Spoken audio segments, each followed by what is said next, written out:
दोस्तों, आपने देखा होगा कि हिंदू धर्म में जब किसी की मृत्यु होती है तो उसकी 13वीं मनाई जाती है। ऐसी मान्यता है कि इन 13 दिनों के कर्मकांडों से मृतक की आत्मा को मुक्ति मिलती है। तो आइए जानते हैं कि व्यक्ति की मृत्यु के बाद आत्मा क्या करती है। 13 दिन तक जो कर्मकांड किए जाते हैं उनसे मृतक की आत्मा को क्या क्या लाभ मिलता है, और यदि यह कर्मकांड न किए जाएं, तो आत्मा का क्या होता है। इसके साथ ही हम यह भी जानेंगे कि शरीर छोड़ने के 13 दिन बाद तक आत्मा कैसे रहती है, किस स्थान पर जाती है, और 13 दिन के बाद आत्मा के साथ क्या होता है, और जिन लोगों की अकाल मृत्यु होती है उनकी मुक्ति के लिए क्या किया जाता है। दोस्तों, स्वागत है आपका हमारे चैनल श्री डिवाइन पर। इससे पहले कि आप वीडियो में खो जाएं, चैनल को सब्सक्राइब और वीडियो को लाइक करना ना भूलें। दोस्तों, गरुड़ पुराण में बताया गया है कि मृत्यु के बाद आत्मा 13 दिनों तक उसी जगह पर रहती है जहां उसने शरीर का त्याग किया होता है। हिंदू धर्म शास्त्रों के अनुसार शरीर में मौजूद आत्मा कभी नष्ट नहीं होती। वह कुछ समय तक एक शरीर में रहती है और सही समय आने पर उसे छोड़कर दूसरा शरीर धारण करती है। मृत्यु के तुरंत बाद जीवात्मा को अजीबोगरीब अनुभवों से होकर गुजरना पड़ता है, जो आत्मा के लिए दुखद और कष्टदायी होते हैं। गरुड़ पुराण के अनुसार मृत्यु के बाद आत्मा शरीर से निकलकर कुछ देर तक अचेत अवस्था में रहती है, लेकिन कुछ ही पल में आत्मा सचेत होकर उठकर खड़ी हो जाती है। वर्षों तक उस शरीर में रहने के कारण आत्मा को शरीर से मोह बना रहता है। आत्मा कोशिश करती है कि वो फिर से अपने शरीर में प्रवेश कर जाए, लेकिन यम के दूत उसे शरीर में प्रवेश नहीं करने देते।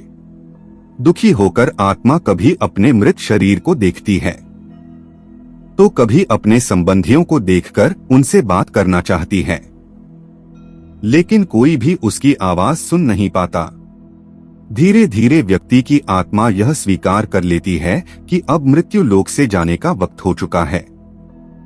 जब दाह संस्कार की क्रिया पूरा कर मृतक के परिजन शरीर को त्याग देते हैं, तब जाकर आत्मा का मोह कमजोर होता है और वो मृत्यु लोक से विदा होने के लिए तैयार हो जाती है। दोस्तों, गरुड़ पुराण में ये लिखा है कि मृत्यु के तुरंत बाद यमदूत आत्मा को लेकर ही यमलोक जाते हैं और कुछ प्रहर के बाद ही वापस मृत्यु लोक में छोड़ जाते हैं। 13 दिन तक आत्मा अपने परिजनों के आसपास इसी मृत्यु लोक में रहती है। जिस स्थान से लगाव होता है वहां भटकती रहती है और 13 दिन बाद यमदूत उसे यमलोक के मार्ग पर ले जाते हैं।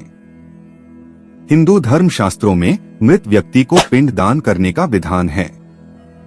गरुड़ पुराण के अनुसार मृत्यु के बाद 9 दिनों तक जो पिंड दान किए जाते हैं उससे मृत आत्मा के विभिन्न अंगों का निर्माण होता है और 10वें दिन के पिंड दान से बल की प्राप्ति होती है।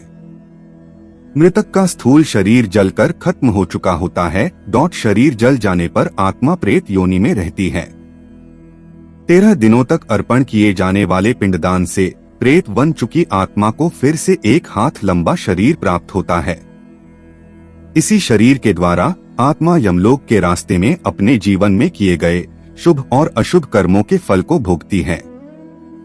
पिंडदान से आत्मा को बल मिलता है और वो अपने पैरों पर चलकर मृत्यु लोक से यमलोक तक की यात्रा पूरी करती है।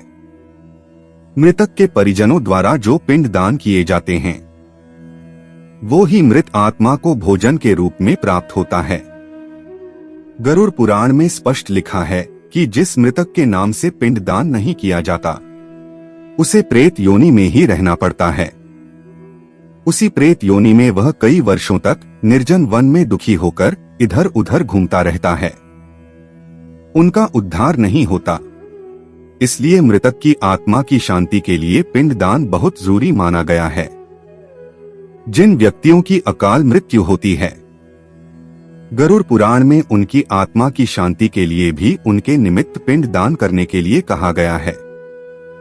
यदि मृतक का शरीर उपलब्ध ना हो परंतु उसकी मृत्यु निश्चित हो चुकी हो तब भी उसके निमित्त पिंडदान करने का विधान है। या जो वेद में कहा गया है कि शरीर छोड़ने के पश्चात जिन्होंने तप और ध्यान किया है वे देवलोक चले जाते हैं। कुछ सत्कर्म करने वाले भक्त जन स्वर्ग चले जाते हैं। स्वर्ग में वह देव बनकर अपनी पुण्यों को तब तक भोगते हैं जब तक उनके पुण्य समाप्त ना हो जाए। राक्षसी कर्म करने वाले कुछ प्रेत योनि में अनंत काल तक भटकते रहते हैं और कुछ फिर से धरती पर जन्म ले लेते हैं। जन्म लेने वालों में भी जरूरी नहीं कि वे मनुष्य योनि में ही जन्म लें। इससे पूर्व यह सभी पितृलोक में रहते हैं, वहीं पर उनका न्याय होता है। दोस्तों, इस पूरी जानकारी का सार यह है कि मृत व्यक्ति की आत्मा शरीर छोड़ने के तुरंत बाद पहले यमलोक जाती है और सिर्फ कुछ प्रहर बाद अपने मृत शरीर के पास वापस आ जाती है। इसके बाद पूरे 13 दिन तक इस मृत्यु लोक में रहती है। 13 दिन के बाद आत्मा फिर से यात्रा शुरू करती है। यात्रा शुरू करते समय 3 अलग अलग मार्ग होते हैं। एक मार्ग स्वर्ग ले जाता है, दूसरा नरक और तीसरा पितृलोक के लिए है।